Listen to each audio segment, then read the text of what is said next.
Bom, gente, vamos dar início a mais um vídeo para o canal Mente Aberta. Nessa sessão aqui eu vou dar continuidade à temática referente à melancolia versus depressão, tá? Então, como vimos anteriormente, a melancolia ela consiste em uma patologia narcísica, né? E aí eu dei toda uma explicação abrangente de o porquê que ela é considerada uma patologia narcísica. Isso, claro, na dimensão da psicanálise, né? Já a depressão, ela vai se assemelhar a uma neurose de angústia, né? Segundo Freud, no caso. Segundo Freud, a depressão, ela se assemelha, tá, a uma neurose de angústia. Freud ele nunca abordou nas suas obras a depressão de um modo propriamente dito, sabe?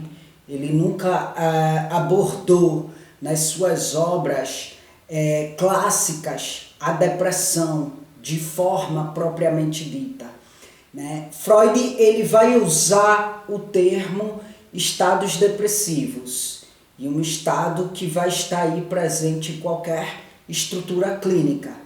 Vemos que a melancolia ela tem uma aproximação dos quadros clínicos da psicose, tá? Porque no caso, na melancolia, há um predomínio da realidade interna sobre a realidade externa, né? Devido ao fato do sujeito ele se voltar totalmente para si mesmo. Expliquei isso de modo meticuloso no vídeo anterior, né?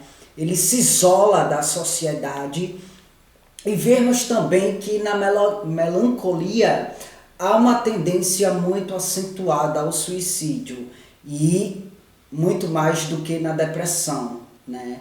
E eu expliquei também meticulosamente o porquê no vídeo anterior. Para além disso, uma coisa que eu não falei no vídeo anterior, né, mas irei falar nesse vídeo aqui, é que a melancolia ela é muito envolvida pelo sentimento de culpa.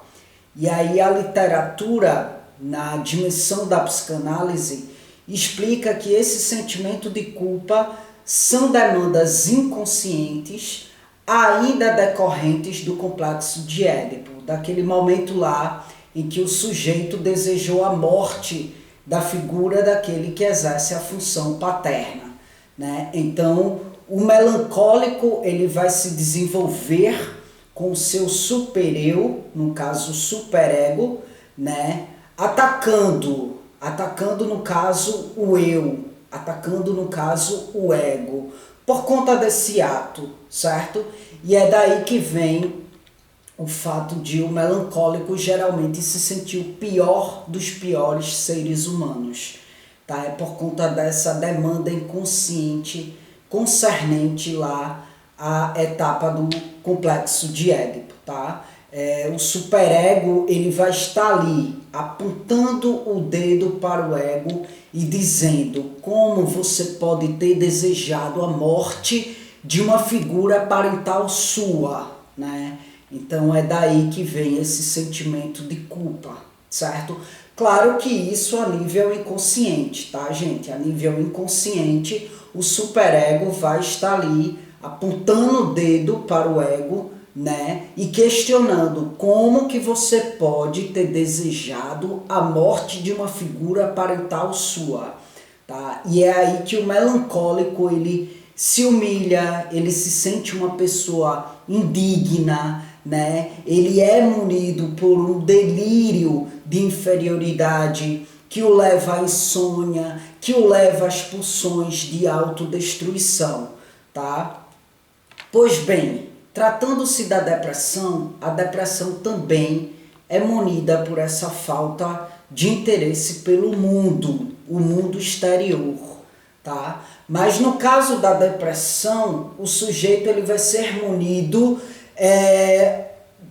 por um desinteresse pelo mundo em consequência de um acontecimento real. Algo aconteceu concretamente que o traumatizou, certo? Vai para além vai para além de uma, digamos que vai para além de um delírio proveniente de uma ficção inconsciente, sabe?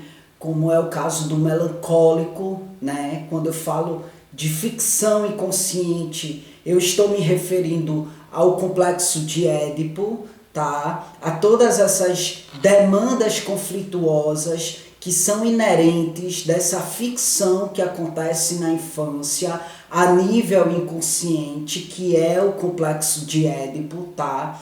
Diferente desse feito, na depressão há um acontecimento real que traumatizou esse sujeito. Como, por exemplo, a morte de um ente querido, sabe? Como, por exemplo, dificuldades no trabalho, como, por exemplo, uma separação. Tudo isso aí são acontecimentos reais, acontecimentos concretos, né? Que daí então vem a traumatizar esse sujeito e o mesmo vem a ser aí munido por um desinteresse pelo mundo exterior. A depressão ela não vai ter relação com uma falha narcísica, como é o caso da melancolia, né? O melancólico, a gente viu que o melancólico ele se perde no objeto amado, né? Porque ele faz daquele objeto o seu ideal de ego, a sua imagem e semelhança.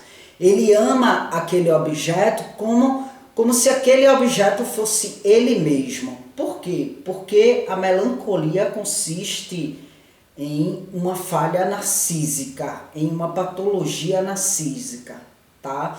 Então é como se o objeto do melancólico fosse uma parte indissociável dele, entende? Então é como se fosse um braço, é como se fosse uma perna, é como se fosse um órgão essencial para a sua sobrevivência, né? A tal ponto que quando há uma perda daquele objeto, é como se o melancólico ele não fosse mais viver, é como se ele não fosse mais existir, né? Quanto ao depressivo, o sofrimento diante de uma perda, né, é referente ao que esse sujeito era quando estava com esse objeto de amor. Diz respeito ao que ele sentia, tá? Quando ele estava com esse objeto de amor. Na depressão, há uma perda da imagem de si, no sentido de que esse sujeito era mais feliz quando tinha o que perdeu, sabe? Então, é um sofrimento por um tempo que não volta mais, entende? Então, a melancolia, ela é munida, como a gente viu, ela é aparelhada por um conflito entre o ego e o superego. Já a depressão consiste em um conflito entre o ego e o ideal de ego. Né? Aquilo ali era perfeito para mim, né? Não é uma questão de aquilo era a minha vida, como é o caso do melancólico, entende? É tipo, aquilo era perfeito para mim. Então, a melancolia, ela tem presente a culpa, né, pelas questões que já vimos. A depressão vai ter muito presente aí o vazio, de modo muito acentuado. Vai ter muito presente o vazio, certo? Por que o vazio? Porque há aí uma não realização dos ideais, sabe? Ideais que são aí muito determinados, que são aí impostos pela cultura narcisista, que cultua o superinvestimento no eu, que cultua o consumo, que cultua a aparência, o corpo perfeito, o namorado perfeito, a vida perfeita. Então, o que é que acontece? O melancólico, ele vai ficar preso a uma busca por aquilo que possa ser a sua imagem e semelhança, dada essa falha aí na relação mãe-bebê, onde a mãe compareceu de menos, né, demarcando uma falta excessiva. Então, esse bebê volta a sua libido para si mesmo e se desenvolve com essa libido voltada para si mesmo e transforma os objetos de amor em si mesmo, né? No caso do depressivo, a relação mãe-bebê foi marcada por um excesso. Essa mãe, ela compareceu em excesso e ali não houve espaço para a falta. Então, esse sujeito, ele se desenvolve marcado por uma ilusão de que existe um ideal, um perfeito que vai deixá-lo satisfeito em plenitude, entende? E aí ele precisa desse ideal para estar bem com ele mesmo, tá? Então, gente, a melancolia foi uma forma de expressão do mal-estar no século XIX. A depressão é uma forma de expressão do mal-estar do século XXI. E faz-se necessário a diferenciação desses quadros clínicos, certo? A melancolia, ela é essencialmente marcada por uma destruição do eu. A depressão, ela é essencialmente marcada por um sentimento de vazio, né? Porque houve a perda de um ideal e, consequentemente, a perda da imagem de si, do que esse sujeito foi um dia, né? Então, nesse caso, no caso da depressão, o trabalho psicanalítico, ele irá consistir no resgate da possibilidade da vivência, da perda, né? Da perda desse ideal e a elaboração dessa perda, né? O que vai aí demandar um trabalho de rememoração bastante meticuloso, né? Bastante delicado, bastante cuidadoso. Quanto à melancolia, o manejo clínico vai consistir em uma atenção especial no que diz respeito à crueldade, à violência do melancólico consigo mesmo, certo? Na depressão vai ser trabalhado aí, né, esse vazio, como vimos, né? Vai ser trabalhado aí essa possibilidade de rememoração para que essa perda ela possa ser elaborada, né, para que esse sujeito ele possa chegar à percepção de que o perfeito que ele perdeu não é tão perfeito assim e que somos seres marcados pela falta mesmo, e essa falta se faz necessário, né, para que a gente possa continuar desejando alguma coisa. Não dá para ser completo, não dá para ser pleno, porque o que nos move é justamente o ser desejante, né? O melancólico, ele vai ter essa crueldade aí, essa violência trabalhada, né? Essa violência demandada para o objeto de amor, mas como ele se perde nesse objeto de amor, ao perder o objeto de amor e ficar enfurecido com o objeto de amor, então esse enfurecimento, né, se volta para ele mesmo, já que ele se perde nesse objeto de amor, né? Então, como ele não tem essa diferenciação de quem é o objeto de amor e de quem é ele, né? Então ele acaba aí voltando para ele toda a fúria que é demandada para esse objeto de amor, tá? Bom, gente, vivemos aí em um tempo, né, em que o tempo para refletir está muito escasso. não há tempo para refletir, não há tempo para rememorar, para relembrar. Ou seja, vivemos em um tempo em que ninguém mais quer abrir espaço para a dor, para sentir a dor. E tanto no caso da depressão quanto no caso da melancolia, faz-se necessário que essa dor ela seja sentida, né? Faz-se necessário porque é aquela coisa, se eu tenho uma ferida e eu coloco apenas o band-aid, ela vai continuar infeccionada, entende? Então é preciso todo um trabalho de higiene, de limpeza, né, para desinfetar essa ferida e ela venha a ser curada, né? E claro, dói, mas é necessário. Então, tem os ditos popular que diz assim, quanto mais você mexe com a dor, mais ela vai doer e menos vai ser curada. É o contrário, sabe? É preciso mexer na dor, é preciso rememorar, é preciso relembrar para assim elaborar, sabe? E para que aí venha acontecer o processo de cicatrização. É impossível haver uma elaboração sem que haja dor para isso, sabe?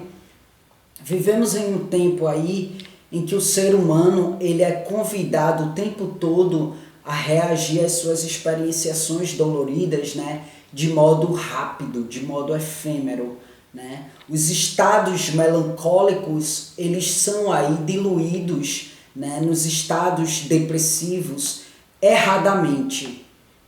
E os estados depressivos eles são aí banalizados e medicados. E eu não estou dizendo aqui que a medicação não é necessária, não é isso que eu estou dizendo. Claro que é necessária, né? Porque diante da dor há todo um desajuste orgânico também, sim, fisiológico, né? Os neurotransmissores entram aí em desajustes e a medicação vem a ser um aporte para ajustar os neurotransmissores. Mas um estado melancólico, um estado depressivo não trata-se apenas disso. Existem demandas que estão gerando esses sintomas, demandas de sofrimentos que requer esse manejo psicanalítico, esse manejo psicoterapêutico, indo para além da psicanálise e colocando aí nessa dimensão as demais abordagens da psicologia também, né? Então, os psiquiatras, quando eles recebem pacientes, seja melancólico, seja depressivo, eles não abrem um espaço para observar e escutar os pacientes. E aí eu não vou generalizar porque tem psiquiatras que são maravilhosos, né, que não se limita apenas à prescrição de psicofármacos, mas inclina-se a escutar o sofrimento do paciente. Mas uma boa parte recebem, né, pacientes, sejam melancólicos, sejam depressivos, e ali não abre um espaço para observar e escutar os pacientes. E aí inserem os pacientes na medicalização, deixando esses pacientes ludibriados quanto às suas dores, né? E esse ludibriamento, essa medicalização da tristeza impede a elaboração do trauma. E tanto na melancolia quanto na depressão, por caminhos diferentes, né, esse trauma ele precisa ser rememorado, né, para que daí haja uma elaboração, porque havendo um entendimento acerca do acontecimento, né, então esse paciente ele vai conseguir, né, um melhor manejo psíquico, né? Ele vai conseguir uma criatividade psíquica para lidar com as suas demandas de sofrimento, tá? A psicanálise, assim como as outras abordagens, valoriza a escuta do sofrimento, porque é só assim que esse sujeito pode vir a ser restituído e, consequentemente, isso possibilita esse sujeito a uma criatividade psíquica, né, para lidar, como eu falei, com as suas demandas de sofrimento, tá bom?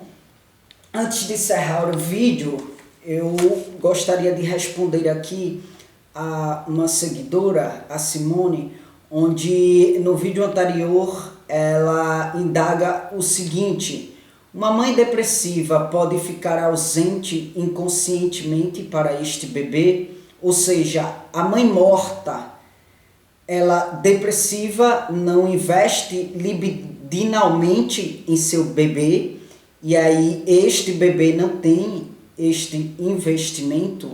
Bom, isso pode acontecer. E na verdade, maior parte das vezes, essa falta de investimento por parte da mãe é de modo inconsciente mesmo. Seja por algum conflito da mesma, seja por uma depressão, seja por uma melancolia, sabe? Às vezes não é intencional, entende? Muitas vezes é de fato inconsciente, sabe? Essa falta de investimento que daí leva esse sujeito a um ser melancólico, entende? E aí é interessante a Simone trazer a questão da mãe morta, né? A mãe morta é um conceito muito central na obra de um psicanalista francês, que é o André Guin, né?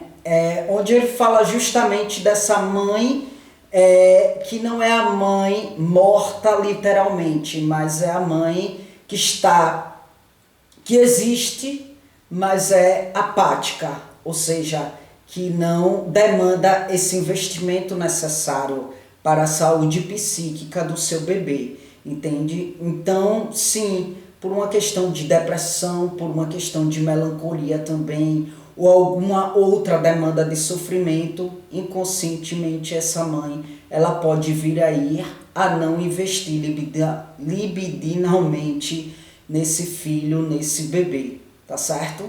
E aí, sim, chamamos de mãe morta, né, inspirados aí nesse psicanalista francês André Guin, tá? É isso, gente, espero que tenha ficado claro para vocês essa diferença aí, uma diferença tênue entre a melancolia e a depressão, né? Aqui embaixo na descrição do vídeo você vai encontrar informações adicionais, como meio de contato comigo, que é por e-mail. Você vai encontrar também o meu Instagram, caso você queira me acompanhar de perto. Você vai encontrar meus outros 2 canais, o Só Psicanálise e o Caio e Seus Diálogos. Você vai encontrar o meu blog, tá? Do Caos ao Nirvana. Então, dá uma olhadinha aí na descrição do vídeo e, caso seja do seu interesse, me acompanhe nos demais projetos, tá bom? Obrigado mais uma vez pela atenção de vocês e até as próximas gravações.